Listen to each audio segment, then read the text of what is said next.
그래서 제가 멘토라는 단어를 좋아합니다. 뭐 스승 이런 거 좋아하는 게 아니에요. 멘토. 여러분들보다 조금 더 부동산 투자에 대해서 경험을 갖고 앞으로 투자자의 시각에서 시장을 바라보기 때문에 좀 더 객관적이다.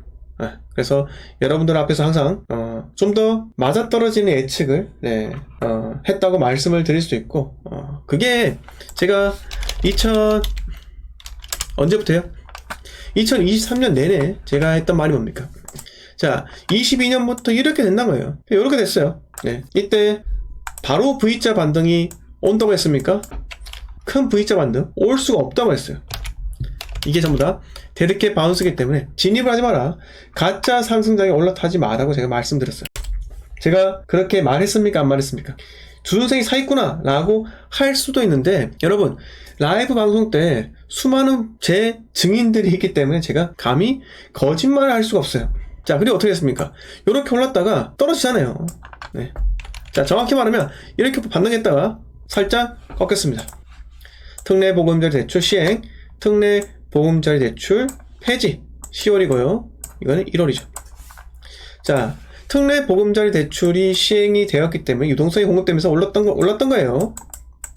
저가 매수세가 들어왔던 거죠. 특례보금자리 대출 누가 받을 수 있습니까? 무주택자 또는 1주택자를 유지하려는 사람, 이분들밖에 안 된다는 거예요. 그런데 특례보금자리 대출이 꺾이자마자 폐지가 되자마자 어떤 일이 발생합니까? 바로 부동산 가격이 꺾이기 시작한다. 이걸 제가 말씀드렸고, 추후에 오늘 제목처럼 올해 부동산 리먼 쇼크 이후와 비슷하게 흘러가네요 라고 말한 것처럼 앞으로 향후 중장기적으로는요 보합에 가까운 현상 이렇게 갈 거다. 자, 이렇게 주장창 이야기를 했고요. 앞으로 장기적인 횡보로 간다. 어디요? 서울과 수도권은 장기적으로 횡보로 간다. 이렇게 말씀을 드렸었는데, 제가 한 말 한치라도 거짓말이나요? 지금 제가 감히 예측을 했고 이 구간까지 맞췄어요. 이렇게 하락하는 구간까지 맞췄다고요. 집값 바로 전고점가 상승할 수 없다. 상승할 수가 없다. 이렇게 말씀드렸고, 결국 이 부분도 맞췄습니다. 그런데 앞으로 제가 계속 예언자로 나갈까요? 예언자로 나가는 게 아니에요. 여러분, 저는 예언자가 아니고요, 투자자예요. 자, 시장에서 투자를 하기 위해 가장 첫 번째 해야 될 일, 바로 리스크부터 제거하는 겁니다. 추후에 꺾일 가능성이 높은데, 언제요? 예전에, 자, 제가 어제도 예로 들었잖아요. 자, 대치동에 있는 대치음마 보세요. 차트를 보세요. 자, 2007년까지 주장차 상승했어요. 그리고 꺾입니다. 꺾이죠. 이렇게 꺾였어요. 자, 16% 정도 빠졌었고요. 그리고 다시 반등을 했었고요. 그리고 쭉 하락하다가 또 하락이 있었습니다. 큰 하락. 큰 하락이 있었죠. 이렇게 20% 하락이 있었고요. 그리고 반등이 있습니다. 반등이 있으니까 우리 박기영님께서 규제로 묶습니다. 그러니 어떻게 됩니까? 본전이 올 때까지 6년이 걸려요. 자, 1차 하락장부터 8년 9개월 걸려요. 자, 좀 더 나가자면 9년이 넘는 세월이 걸린다고요. 본전 올 때까지. 앞으로 여러분 이런 구간으로 진입하게 돼요. 자, 2006년에 11억이에요. 대치음마 아파트가 11억입니다. 이때 쌌습니까? 비쌌습니까? 비쌌다. 그런데 지금 보면요, 11억 쌉니까? 비쌉니까? 싸다라는 거예요. 싸다. 자, 그러면 이 11억의 가격이 시장에서 괜찮은 가격이네 라고 할 때까지 시간이 얼마 걸린다? 10년 정도 걸린다라는 거예요. 약 10년 정도 11억이라는 금액이 싸다, 저렴하네, 괜찮네, 이렇게 시장에서 인식이 팽배해질 때까지 시간이 한참 걸린다라는 거예요. 그러면 이번에도 마찬가지입니다. 반등은 있었지만 또다시 꺾일 거란 거예요.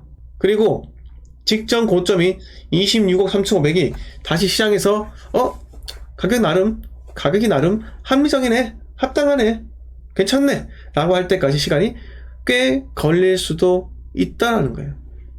이거를 우리는 잊지 말자. 여러분, 반드시 이렇게 보수적으로 생각을 할 필요가 있습니다. 자, 보세요. 도곡 렉슬. 마찬가지예요. 자, 리먼 쇼크 때까지, 전까지 막 괜찮았죠? 괜찮았습니다. 리먼 쇼크 맞고 툭툭툭툭 하락했다가 다시 반등을 했다가 어떻습니까? 또 뚝뚝뚝뚝 꺾이죠. 네. 그러면서 보합이 다시 본전 올 때까지 6년 10개월. 이전 전고점 대비해서는요 10년 걸립니다. 그리고 최근 어떻게 해야 됐습니까? 자, 2023년 1월 특례 보금자리 대출 시행되면서 유동성이 공급된 거예요. 물론 강남 아파트 상관없죠. 그런데도 불구하고 유동성이 공급되면서 저가 매수세가 유입이 됩니다. 자, 29억에 진입해서 6개월 만에 거래량 몇 건? 15건으로 10억까지 오릅니다. 그러다가 어떻게 됩니까? 15% 다시 하락을 했어요. 네. 이게 2008년 금융위기 이후의 부동산 차트와 앞으로 올해 이후에 서울 수도권 부동산 차트와 매우 유사하게 흘러갈 것이다. 네. 서울은 앞으로 리먼 쇼크 이후에 그 차트와 유사하게 흘러갈 것이라는 게 제 생각이에요.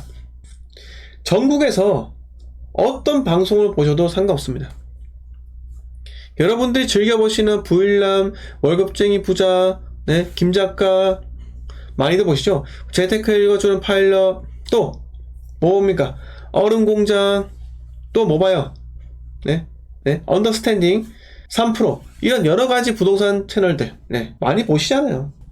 그런데 거기에서 전부 다 하나같이 거시경제에 대해서만 이야기를 하지 그 누구도 부동산 투자에 대한 철학, 심리에 대해서 이야기를 잘 하지 않는다고요. 다들 전부 다 하락론자는 기다리라는 말만 합니다. 네. 언제까지요? 전세 가격이 오를 때까지 기다리래요. 이 형님들께서. 네. 자, 우리 전문가 형님들께서 왜 자꾸 기다리라고만 합니까? 저 솔직히 기다리란 말 좋게 듣지 않습니다. 여러분. 자, 왜요?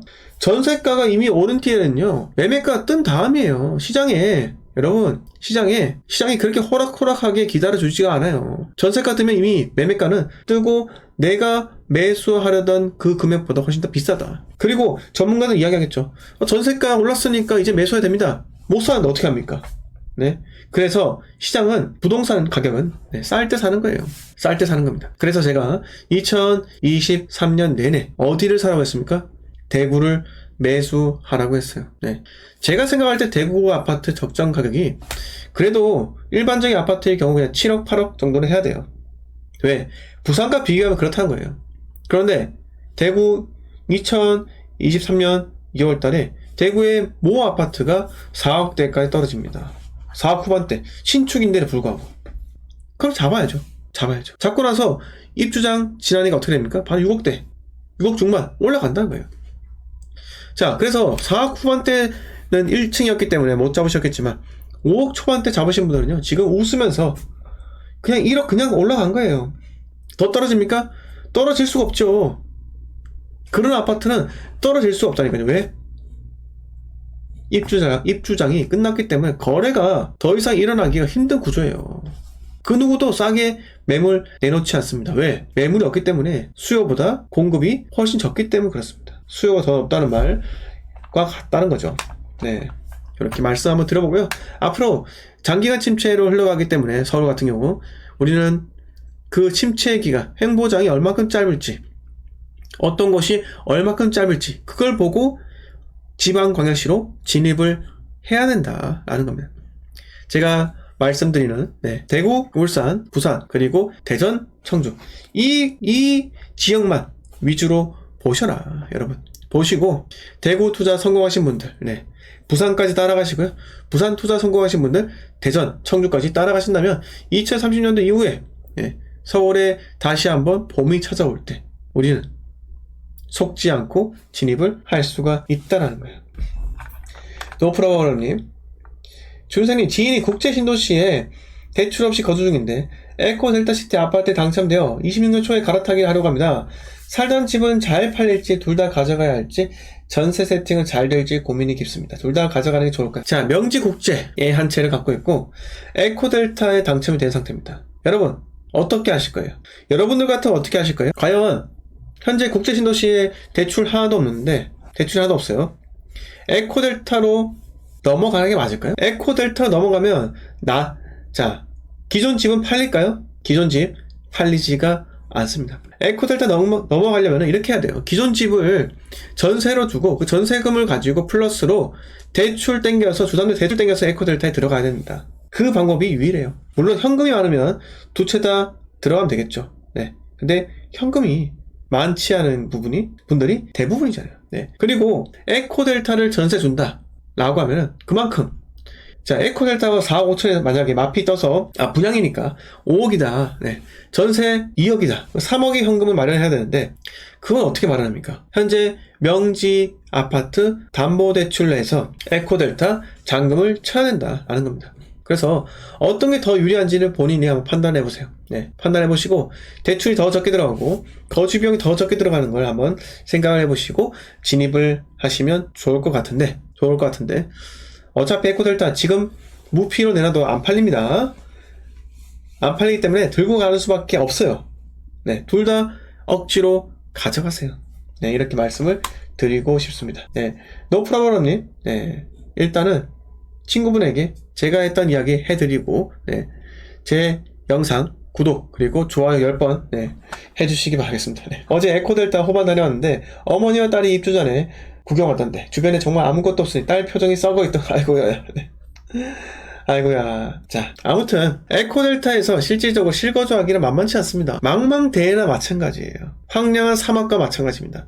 거기서 명지에 이미 병원하고 전부 다 병원, 학교, 뭐 마트 다 있는데 내가 그런 삶을 버리고 에코델타에 갈 이유는 전혀 없을 것 같네요. 그런데 그런 척박한 삶은 세입자에게 맡기시면 좋을 것 같습니다.